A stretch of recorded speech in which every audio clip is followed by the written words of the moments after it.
right, so this second round on WindingGod's journey through the top cut is going to be WindingGod versus TypeV. Again, WindingGod's decks mentioned in the round 9 clip versus NOLA Gold. Link will be in the description below if you want to go ahead and check that gameplay out.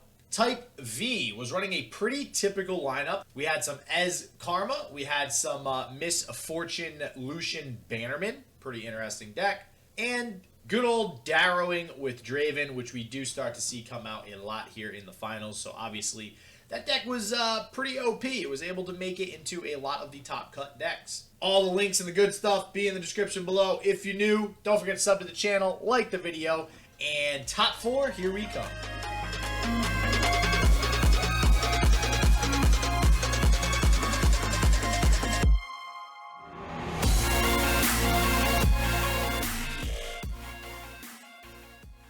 Sorry we got rid of the super interesting Karma Ez mirror match there. But we do have WindingGod TypeV game 1 in the top 4. It looks like the Misfortune Sejuani versus what is this Demacia Bilgewater deck from TypeV. I have not seen TypeV play all day. Oh, no. Did we see him play earlier in the top 16? Look, man, I've had to pull open so many deck lists. You've been confusing me by switching in between games. I don't know who I've seen and who I haven't. Wait, we're still doing... Wait, this tournament's in Russia, right? All I know is I didn't see Boo's Sauce play. It's Lucian. It's Lucian versus and Misfortune. Jesus, I can't even... I'm saying champions versus each other now. Lucian Misfortune is what we're looking at for TypeV here. Okay, I can't tell if we saw him earlier or if this is just the same lineup that somebody else had. Either one is possible, but TypeV going to be stacking up against WindingGod himself, see if he can pick this one up. And when WindingGod opens with Omenhawk into Omenhawk, that is a rough board position to be staring down, especially as a board-centric Demacia deck. God, double Winding Hawk feels bad. Wow, Winding Hawk! Winding The God Hawk. First it started with BBG was BBC, and now I'm calling Omen Hawk Winding Hawk. God, it's been a long day. So I have an update on the Zinc game. He actually did play the Dragon's Rage and died in response. Oh God, well that doesn't surprise me if he did end up playing that. It might have been his only option though, so. Ooh, so that's actually a really impactful pickup. I mean, it's a little bit awkward because your opponent does have this Fleet Feather Tracker, but, you know, it's pretty likely that that's just going to take out this Black Market Merchant this turn, and then you are going to have the availability to play this anyway. Or you could protect the Merchant if you really want to, though there's not a lot of use for something like that. You know, you could fire off this Fury of the North if you really want to, but overall, WindingGod going to have his next couple of turns laid out for him pretty cut and dry. This is the one that's sort of a little bit awkward. And I do want to note before we get a little bit too far here, TypeV is going to have the attack token on 8, so it will be probably turn 9 before we see this Riptide Rex come out, unless WindingGod can pick up a warning shot. Yeah, and a warning shot is definitely going to be big for him at this point. He has a pretty high cost in hand. He will have... Oh, God, why? Razor Scale. Got it. Boom. Nailed it. All right. He does have a Razor... That card was, like, not really played at the beginning of the meta, and now we see it all the time. I still can't get that name in my head.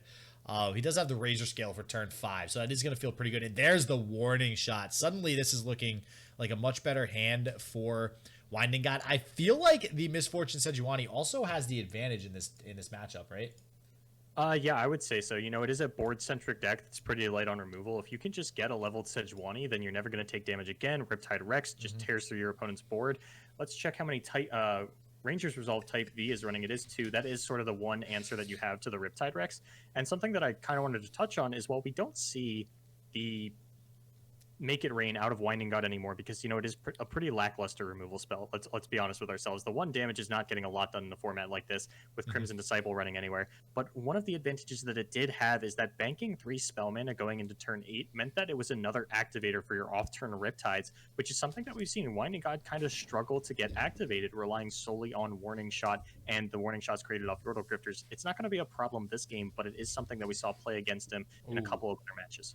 That's a card. That card will be Frostbitten, most likely. He might decide a different target, but it's still going to get that +1/+1 and Fearsome effect off, which is pretty big right now, actually, for TypeV. This is going to be a huge attack turn, and there's really not much that Winding God can do about it. You know, he might even consider the Yordle Grifter just as another blocker, although the Sejuani will trade much better with the board. And it's possible that he doesn't actually get a great trade onto this Lucian either. You know, you probably still want to attack with this Cithria just to buff up your board. Never mind. That is a massive Sejuani. I did not realize she was going to be this big. I didn't realize that either. Yeah, so he might actually not want to attack. Yeah, I guess she was the buff of the double Omen Hawk, whereas I thought it was the Yordle Grifter, but that makes a little bit more sense. So, yeah, you probably don't want to attack with this. That Lucian is just going to die, and I don't think you can stack things up in a way where even if it was a 5-6 Sejuani, if you found a way to stack things up so that the Lucian would upgrade before that combat actually happened, things could go very well for you, but not into a 7-8. Yeah, and the problem is, too, right? Like, this is not... Type V, as always, going up against any deck with Riptide in it, you know turn 8, it's coming down the pipe, it's coming down hot. At some point, that Riptide might hit the board, and he's got a pretty wide board, but it's still looking to probably get completely decimated by Riptide. So he does decide to not go with the attack on that turn, and we do see this Scout pull off the Lucian anyways. So I don't know. I mean, maybe it was just okay to attack there anyways because your board's probably just going to get killed at some point. But okay, never mind. His board is very safe from Riptide now. Not very safe, but in a much better position when Riptide does eventually come down. Yeah, I think he's trying to just kind of save up for a good Relentless Pursuit turn. We do see a couple of copies of that in the deck. And this is a pretty good way to get it done. You know, you've got a lot of buffs, and because he does have the attack on 8, even though he knows WindingGod has the warning shot, you know, you're going to get that additional +1/+1 buff from the Cithria, and that is critically going to hit a couple of these units into odd breakpoints, which means they're going to take another shot from the Riptide Rex to actually kill. And we could see, you know, we could actually just see nothing die on the side of Type V to this Riptide. Yeah, that is definitely a possibility. This is probably one of the few times, and God, it is not often that we see a Riptide come down on a board that it actually has a chance to just straight up not kill anything. It's very rare, but it does look like that may happen here. If Type V takes the open attack, I don't know. That's tough. I mean, he could... All right, so he is going to go ahead and take the open attack. I was going to say if he does develop more, maybe if he had another Bannerman or something like that, but this Cithria is just too juicy to pass up on. This is going to trade pretty well with everything now with the Cithria, with the War Chefs being 8/8. It does not insta-die to the Sejuani, but we will get the repost out of Winding God. How do you pronounce repost, Boulevard? Repost? You say repost? I think, yeah, I'm pretty sure I say repost. I would ask chat, but that's going to get into some phonetic spelling if you guys want to give it a shot in chat. So, all right. I feel like I've said that card like 8 different ways. It might even be riposte, but, you know, it's a French word. Exactly. That's what, yeah, exactly. So, you know what? I'm going to ask Bellius. Maybe he'll know. So, we do see the Riptide come down, and now after all those sweet, sweet trades, we are going to go ahead and, and he just surrenders. Wow. So, that is a victory on the side of Winding God, going up 1-0. Damn. Repost. Repost. I love seeing people type phonetic spellings. It's so ridiculous. Oh God. It's like, what are you saying? Repost. Definitely repost. All right. I feel like generally speaking, most people say repost. I feel like that's like the generally accepted term in Runeterra. But yeah, I don't know. Lots of different pronunciations. And we have, all right, so we got the Demacia Shadow Isles versus same deck on the side of Type V. He's going to see if we can go ahead and get a victory with it here. This deck, I love seeing this deck play so far today on the side of Winding God. So curious to see in this matchup. It's not necessarily a mirror match, but they're both aggressive decks. Curious to see who ends up on top here. Yeah, how long has it actually been since we casted a Bannerman mirror? Yeah, well, yeah, and again, I wouldn't necessarily call this a mirror, but yeah, I mean, and it's refreshing. It's like, oh, I'm okay with it. It's not a bad thing. Before, I was like, get this off my screen, but now, totally okay with it. We do have a French person in chat, and he says repost. So, it looks like repost is the correct, according to Horjix. Or I probably butchered that too, Jesus. Okay, now everybody tell us how you pronounce Horgix's name. Yeah.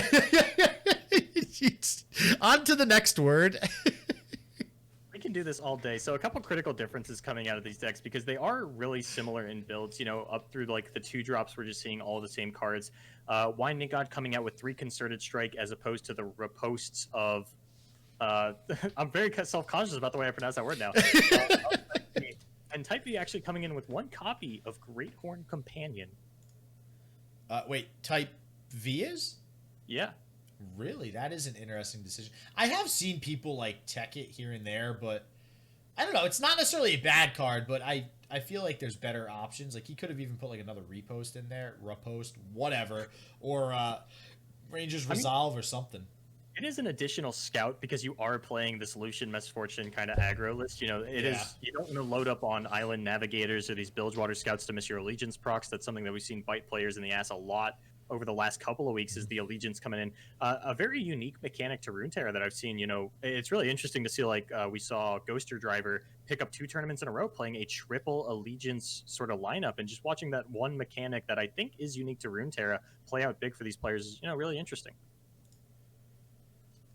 Yeah, and I think, you know, it's good with Greyhorn too. It is a 5/5, so if it does get buffed with something like Vanguard, Bannerman, or Genevieve, now you're looking at a 5-cost 6/6 that has Scout, and that's a pretty big break point as far as trading with other 5-cost units or 5-health units. So that might have attributed to the decision made there. Yeah, and so far, WindingGod holding on to the board a little bit better. Relentless Pursuit, that's a card that, you know, we harp on for being something that players hang on to in weird positions. And this, I'm not going to lie, this is a matchup where it's really awkward to try and find the times to actually fire it off, because you are constantly fighting for board with your opponent. It's not often that you can actually have an overwhelmingly dominant position where this is going to become, you know, a very obvious play for you. And this is going to be one heck of an attack by WindingGod, and looking to be getting the better of this matchup so far with just much more aggression than Type V is able to keep up with here. So he's probably going to have to go ahead and block with the, wow, Grizzled Ranger. Wow, did I blank on that? That is a card I definitely don't forget usually. So he will probably trade the Grizzled Ranger with the Callista, which will feel a little bit bad for WindingGod, but I think WindingGod is thinking, okay, maybe the 8 damage is going to... Oh, sorry, never mind. The War Chef's buffs the Callista, so never mind. This is just all good for WindingGod. Yeah, no... God, now I That R card that does the thing with the 3 attack and the barrier. All right, so I think Riposte is what Horgix has sort of settled on for, so we're going to go with Riposte. Riposte. Yeah, Riposte not coming... Did you say Re instead of Ra? It's Re. Wait. Ra? Wait, no, hold on. It's Re. No, it's Riposte. So Hard just put Re in the first post, and then he put shorter O. Yeah, Riposte. All right, here we go. Riposte. That's going on the notepad for the words we've learned today. That doesn't sound remotely correct. I don't know, man. Riposte. Hold on. So Horgix said he's French, and that's how he pronounced it. Can I get a French Canadian in chat to tell me how they pronounce it? We need different nationalities. And then Sumo in chat just goes, Repasta. Okay, yeah, I like that one. We're going to go with Repasta. Repasta. Copy pasta, baby. Let's go. Italian word now. Jesus.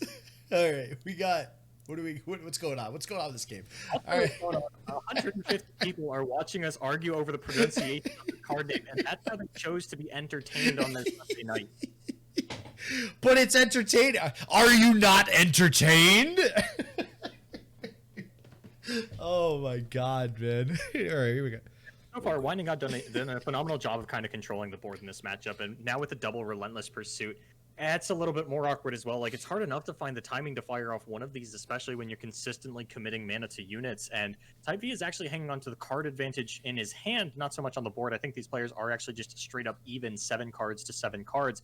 WindingGod got more on the board. Type V has to play a little bit more out this turn. And if we see a high cost unit like Cytheria come down, we could see WindingGod just pick up the win with this double Relentless Pursuit on this turn. Yeah, and he has God already with the pun. We start all day. He's just been relentless with this pursuit of victory. I had to do it because he's just been so aggressive during this whole beginning of the game. He hasn't really given Type V a chance to really stabilize on the board. He's just had more units than him most of this game. He's constantly pulling stuff with cards like Laurent Protégé, and yeah, we're going to see another pretty solid attack here, which again is not going to allow any of the units on Type V side to like really trade well with this Callista, which just continues to stay on the board. Yeah, and this is, I think, either the second or third Grizzled Ranger that we've seen out of Type V. He's just, I think that's why he's been able to hang on to this game so far, is just because, you know, he's not getting his units down as consistently, but the units that he is playing are representing 2 units. And WindingGod going to be 1 shy of lethal if Type V does want to play a blocked out onto this War Chef, instead going to play it a little defensively. There we see Riposta going to take out this Callista, finally get her off the board, and Concerted Strike could come out here as the answer if you stack it up so that something hits it first to kill the barrier, and then your Callista comes down onto it. This could actually be devastating for Type V, as he's not going to have a very strong board after the fact, but WindingGod not going to have this Relentless Pursuit mana. We opened up a can of worms. Now everybody's saying I butchered Laurent Protege, which is another French one. Is it Laurent? Laurent? God, don't do this to me, guys. Please don't.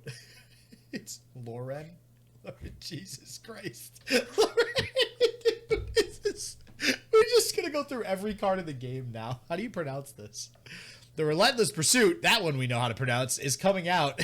And depending on what Type V here has in response, this may be game. Nope, he's got the Genevieve. So that will stave off the game-winning attack for the time being. And I think this actually just completely blocks the attack. All right, he's going to... Or, sorry, that's right. The Callista's leveled now. So this Callista will be able to get a trade off of one of these units, which will feel pretty good. Is this going to be a Ranger's Resolve? Okay, yeah, that's why I was just going to say, like, why is... okay, cool. So, yeah, that's actually really good for Type V. Again, just seeing huge power come out from that card, Ranger's Resolve, and we're going to see this Callista get killed. Oh, wait. I don't know why I thought that interaction happened differently. That's my bad. What did you think was going to happen? I don't know. That she was going to die because it survived. Yeah. Right. I totally forgot. Yeah, never mind.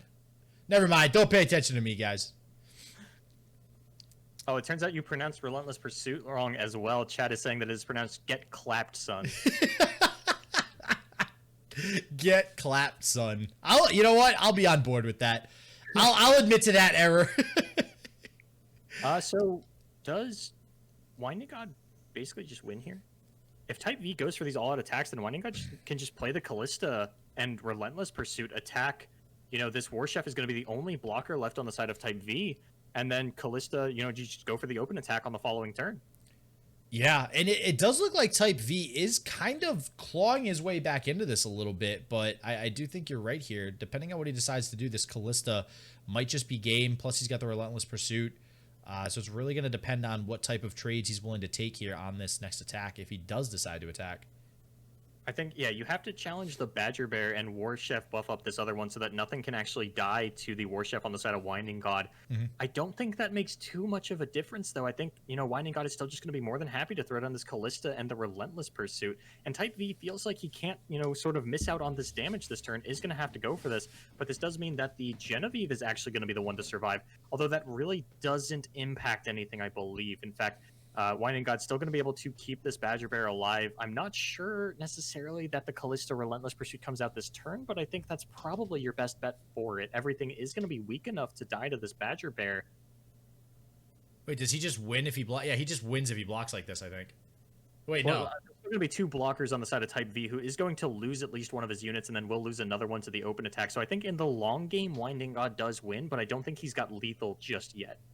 Oh, no, yeah, never mind. He loses the War Chefs, too, so, yeah. So he's going to probably... So, he's just going to do this. He's going to trade and then open attack next turn, and then, yeah, then he'll have game. So, Callista just so strong in so many decks now, ever since she was buffed. And we're seeing that in action right now. And it looks like, yeah, so he's going to... He's going to live at 1 next turn. He's going to live at 1, yep. This is actually pretty close here. That's not a buffed up thing. That's actually, it can't block the Fearsome on Callista. And wait, so what is he? Do you ever just open attack there because it's Fearsome? I think the Riposte is what stopped him. Okay, gotcha. Yep. sort of that card that we've memed on this entire game actually coming up huge here, and WindingGod giving it the respect that it deserves that we apparently have not been by just consistently butchering its name. But, you know, this Genevieve Elmhart is going to get a fair amount done here, and if the Riposte does come out to block this, then that means Callista's going to revive Genevieve, but that's not the case, and I do believe this means WindingGod should be picking this one up here. If not this turn, then certainly on the next turn. That Genevieve top is huge. I feel like for the last, like, 8 turns, though, we've been, like, on the brink of WindingGod being able to take it away. We're like, all right, maybe just, like, one more turn, and we think WindingGod is going to take it. TypeV just keeps drawing pretty good units. I mean, he's drawn decently to try to stay in this game as far as like Genevieve and stuff is concerned. Because he definitely could have drawn some crappier cards, like a bird, you know, like that would be definitely pretty bad to draw a 1-drop, but it's just not quite enough to get through here for the victory. And now that he's below, Jesus, now that he's below mana to play the 4-mana spell with the barrier and the +3 attack, it looks like that's still one off from game. Yeah, and this is kind of the scary part of running a Demacia deck is that if you do end up losing the board versus your opponent, you have some bad top decks loaded into your deck. Riposte, Ranger's Resolve, Relentless Pursuit, and we've seen, you know, I think the last game we saw TypeV just fire off 2 Relentless Pursuits in response to his own death to be like, hey, this is what I had available to me. And now, wow, I'm actually staring down lethal. Wow. You're going to be able to block the Lucian and not die, but it, you know, in a world where WindingGod doesn't have this Callista, and we're actually going to see TypeV not even attack with the Lucian, just understanding that he will lose it to the Callista, but this does mean he's going to survive another turn. Dude, this is what I mean. These top decks are insane. We were just talking about the Moose, but oh, okay, that's a good one. That's a good one. Loose, but the Bird Wrangler picks it up, says, wow, that's a big old bird. Never seen one this big in my entire life. He's going to throw it in the bag, and that does mean that this Quinn should be ending the game here pretty soon. Yeah, I'm trying to see how all these trades kind of work out here. I mean, WindingGod just consistently has this advantage of forcing a unit to trade with his Callista every turn, which feels really bad from TypeV. So even if he isn't able to put this game away, it's going to be the same situation we've literally dealt with for like 6 turns now, in him having to trade a unit, hopefully top deck another strong unit that's going to be able to trade again with the Callista. We'll see if somehow he draws something different to put him in a different spot. Yeah, and like, oh God, TypeV was almost in a good scenario. You know, he does have the Lucian send a combo, but one of these units has to block the Callista in order to not die. And it looks like WindingGod's actually going to value, you know, leaving this Lucian alive, saying the one last attack is a little bit more relevant for the purposes that I'm going for.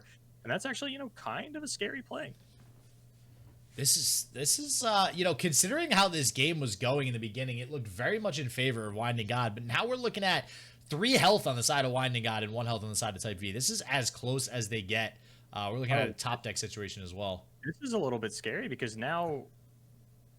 Oh, that's right. The Genevieve Elmhart going to come out. I was wondering, I'm like, oh, now block and the, you know, the health and the attack don't really line up onto the Senna, but I'm pretty sure this is just going to be lethal here because the Ranger's Resolve gets to come out. That means that the Great Horn isn't going to kill the Genevieve, and that's going to be lethal for WindingGod. Oh yeah, that's what I like to see. And finally, whew, that was a rough one. Like, he really every turn was trying to go in and go in and go in, and TypeV is gonna go down 2-0 here in this top 4 match. We're gonna see if WindingGod can actually give us the first 3-0 here, because the other top 4 match right now, Zinc is up 2-1 versus Aphelios, and we've yet to have any 3-0s since the top 16. So we'll see if this is the first one.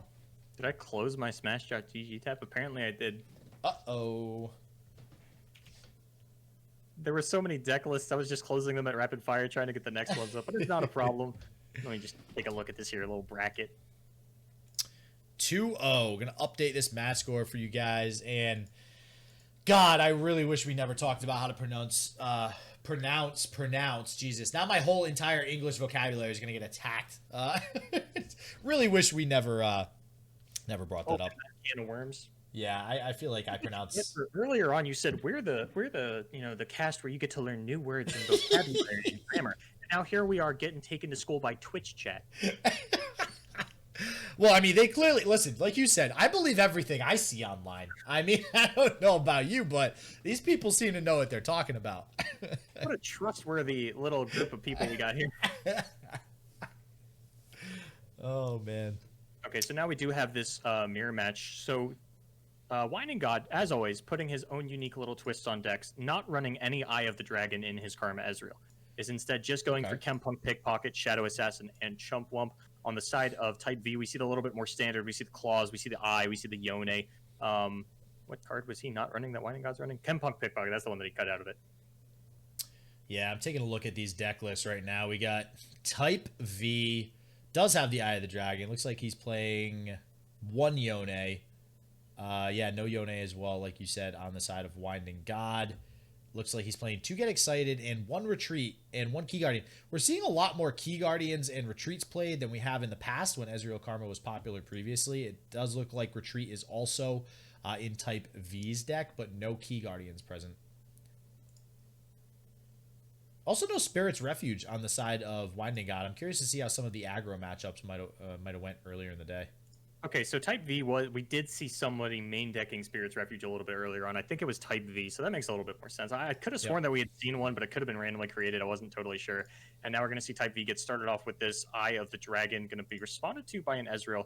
And I think Winding God has a little bit of a, bit more favored in a matchup like this, just because he does have more 3 damage spells to kill the opposing Ezreal.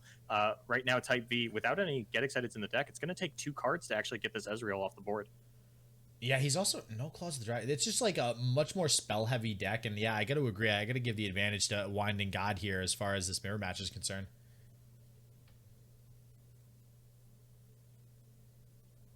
And we see the Thermo Beam off the top. Not going to do too much for him here. He does have he's got a hell of a lot of removal and a lot of targets. So this Ezreal is probably going to get leveled quick, and the Chump Wump. To give him some of those burst spells he's going to need for the Ezreal. So honestly, just looking at Winding God's hand, he is definitely set up to get an early leveled Ezreal and get an early victory if all goes well. Yeah, so previously, like way back when we first started to see Ezreal decks come out, and it was like, okay, who do I know? Like, how do I win the Ezreal mirror? And the answer was typically see more Static Shocks quicker than your opponent. And so far, Winding God has 2 in hand already. That's 4 targets for the Ezreal. That's 2 draws.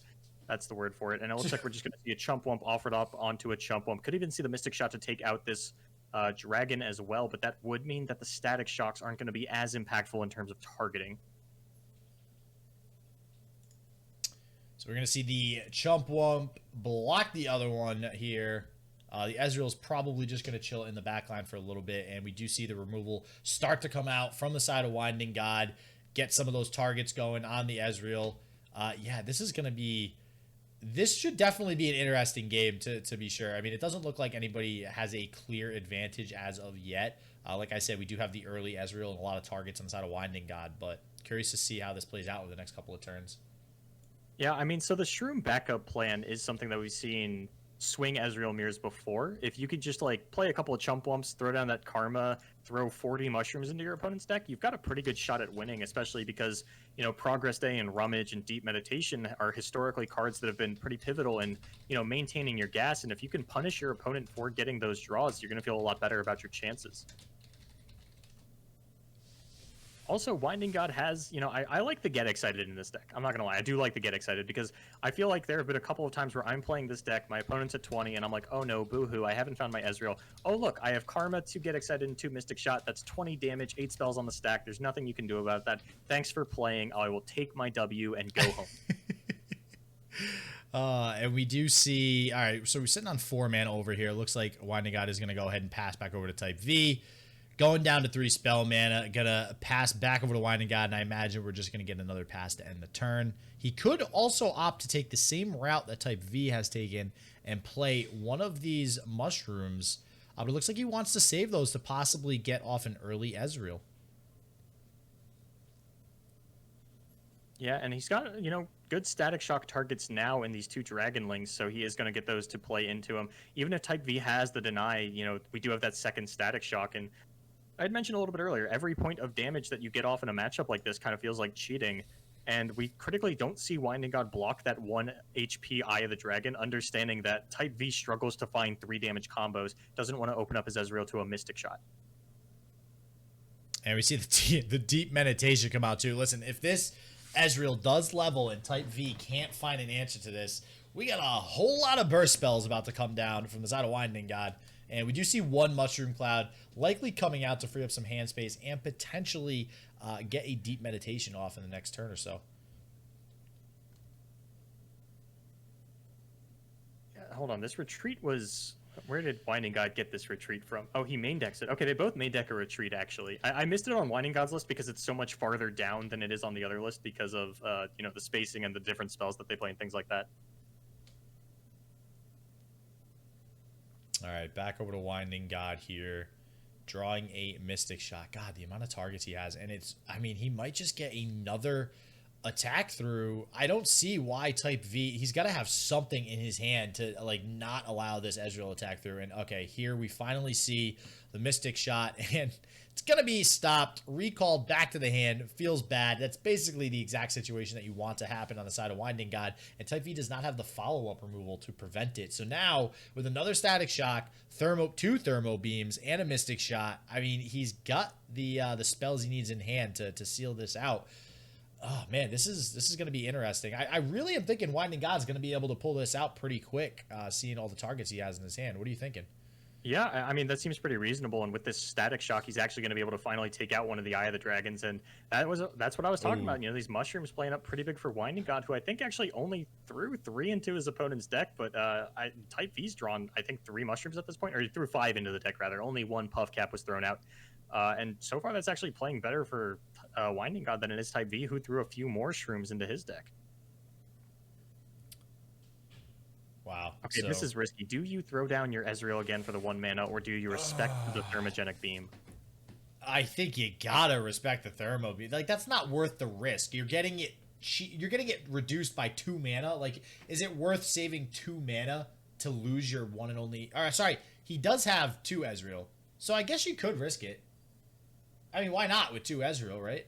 I mean, we saw this Ezreal stick around for quite some time before type V was actually able to line up an answer onto it. But I think that's because, you know, he's been preserving his mana base thus far. These are some of these awkward turns where we see both players finally fall down to a low amount of mana, and maybe that's the opportunity he was waiting for. So WindingGod just saying, you know, my Ezreal's pretty high on targets. There's not a whole lot of need for me to throw it down on this turn. I can just wait until it's actually leveled.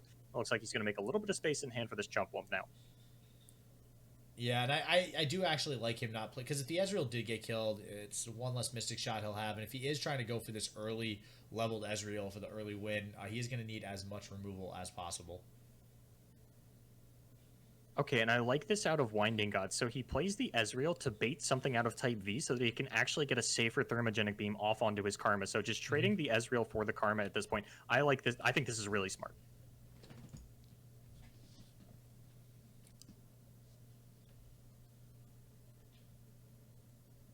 Wow, all right. We know that WindingGod has the backup Ezreal. The Karma is a larger mana commitment. Chempunk Pickpocket, not a super impactful pickup here. And yeah, he's just going to go in with the Chump Wump. Type V doesn't have these Dragon Links for the first time in recent memory, and now that's just going to die over to the Chump Wump. Wow. I mean, yeah, and WindingGod just seems to be in such a commanding position now after that. I mean, he's, depending on what type V does here, he may be able to get this Karma down and get her into an enlightened level up here, going into what will probably be also an Ezreal level up. So, yeah, this... oh, here it comes. All right. So it does look like, from the looks of the arrow, it does look like type V is a little bit behind WindingGod's Ezreal here. It looks like he might be at 3 or 4 procs of the level up. Okay, and now WindingGod, as you mentioned, has the opportunity to sort of play this Karma, try to take the same play that he did last turn, right? Where it's like, you play a champion, I play a champion. I'm fine taking these trades because my Ezreal is closer to the level up. Yeah, 7 out of 8 on WindingGod's Ezreal. And firing off the Thermo Beam without committing something else first does seem a little bit weird. Actually, just going to go for the tempo play, throwing out the Will of Ionia. That's going to let type V just replay the Ezreal, commit a little bit more mana, but WindingGod's will be upgraded, and you can't 3-mana Thermo Beam a 4-health Ezreal. Yeah, this is interesting. It kind of feels like a bad Will of Ionia. I don't really know how much... I mean, maybe I guess you want to play it on a Karma as opposed to an Ezreal, but yeah, I just... Kind of an awkward turn for WindingGod as to how he does want to deal with this Ezreal. Like you said, I don't think you ever really throw down a Thermo Beam. And he does go with playing the Ezreal. I like this. I like this. This is risky, but it has a pretty high payoff. Yeah, which is like winning the game. So as payoff as you can get. Yeah, and Because essentially what he does is he forces his opponent into responding. If they don't, then he's just good. If they do, then now he has 6 mana left for a Karma that will be enlightened, assuming they don't have 2 responses to Ezreal and Karma. And then he still has the second follow-up Karma on his next turn. And wow. All right. WindingGod should be pretty comfortable with a pass here. Yeah. I don't see why you don't just pass, because now you'll be able to just get a Karma down and have them both on the field with plenty of mana to potentially protect them as well. Yeah, and I think Type V is playing this one a little bit too safe, potentially. It's just, okay, going to start off the turn with the Karma coming down. But, you know, this is going to make it a lot easier for him to level his Ezreal. But WindingGod now just going to play his own Karma, going to be able to level his Ezreal immediately with this Mystic Shot, and I don't think there's anything that Type V is really going to be able to do to stop that. And then, you know, he's got so many cards available to him. It's going to have to be like a Mystic Shot out of Type V to kill this Ezreal. And even then, you know, I don't love his chances. But actually, if he can't kill this Ezreal, this is WindingGod's second Ezreal. We did see the first one die. Without finding another Ezreal, he could be in a lot of trouble here. Yeah, I just think he's too far behind. Okay, well, there's the level. That is a much larger mana commitment than you really wanted to see. And, like, I understand what he's doing there in getting the instant level up. But, yeah, now WindingGod just has the ability to safely...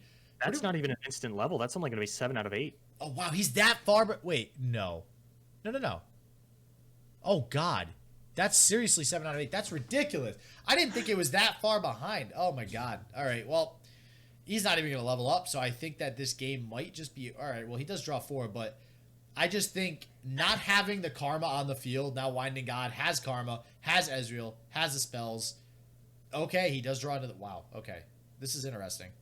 Are we going to... Yeah, it looks like we're going to see a deny onto one of these Mystic Shots, and that means that, you know, WindingGod is going to be able to untap with Karma Ezreal on field. That's game over. Yeah, there's no way that Type V gets out of that situation.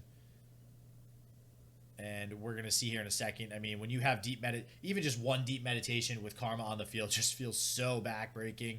There's not really much that Type V will be able to do about that. He does lose the Chump Wump, but the important cards are still on the field, and that's what matters. And his leveled Ezreal is just not quite going to get the job done. Yeah, and here we're going to see that low commitment Thermo Beam just to deal an extra 4 damage to Type V. And that is going to put him at 9, which means Deep Meditation 2 Mushroom is going to be game, and WindingGod does have first priority. Even if Type V has the health potion, nothing he can do about it. This one is wrapped up, signed, sealed, delivered. WindingGod is going to the finals. Wow.